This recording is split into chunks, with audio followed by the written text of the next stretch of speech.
জঙ্গলের মাঝে একটি শান্ত পুকুর, মাঝখানে ঝুলে আছে একটি দোলনা। দোলনায় বিশাল এক মোটা ব্যাঙ শুয়ে আছে। সে সানগ্লাস পরে, এক হাতে মৌজ, অন্য হাতে ঢোয়া।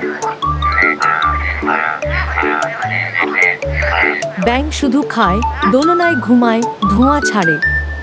ছোট ছোট ব্যাঙরা চারপাশে ঘুরে আর বলে, আমাদের রাজা কাকালু। সে বলে, জীবন মানে শান্তি, যুদ্ধের কি দরকার। আমাদের রাজা কাকালু, আমাদের রাজা কাকালু। হঠাৎ একদিন বিশাল এক কুমির পুকুরে আসে। কুমির গর্জে বলে, এই জায়গাটা এখন আমার। সব ব্যাঙ ভয় পায়, পানিতে কাঁপতে থাকে। সবাই কাকালুর দিকে তাকায়, কিন্তু সে এখনো দোলনায় আরামে বসে থাকে। কাকালু বলে, আরে ভাই কুমির, এত রাগ কিসের? চল একসাথে বসে খাই। কুমির দোলনার রশি কামড়ে কেটে দেয়। কাকালু ধপ করে পানিতে পড়ে যায়। রাজা তো ঝাঁপ দিয়ে পড়েই গেল। সব ব্যাঙ হেসে ফেলে।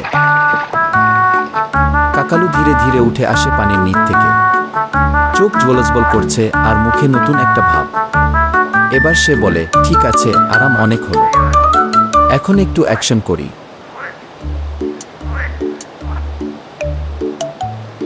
বাদালু ব্যাঙ হঠাৎ কুমিরের পিঠে লাফ দিয়ে ওঠে।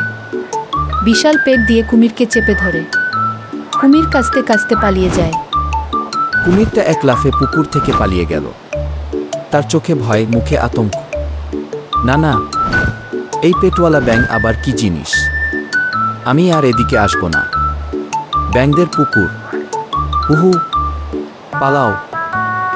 দেখেছ, একটু চাপ খেতেই পালিয়ে গেল। তারপর কাকালু রাজা অন্যান্য সঙ্গীর সাথীদের নিয়ে সুখে আবার প্রমোদে দিন কাটাইতে লাগলো। তারপরও ভাবল, শুধু আরাম না, শুধু আত্মরক্ষার জন্য প্রস্তুত থাকতে হবে।